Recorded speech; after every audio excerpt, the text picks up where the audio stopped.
Merhaba arkadaşlar. Konya'nın Kadınanı ilçesi burada bulunan bir kervansaraydan isim almaktadır.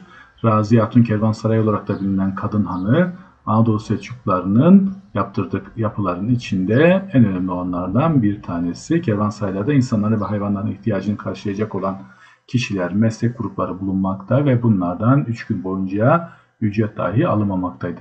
Yapı bugünkü şekli sadece kapalı kısmı oluşan kervansaraylar grubunda olmakla birlikte giriş çevresinde duvarlara göre belki de zamanında açık bir kısmında bulunduğu düşünülebilir.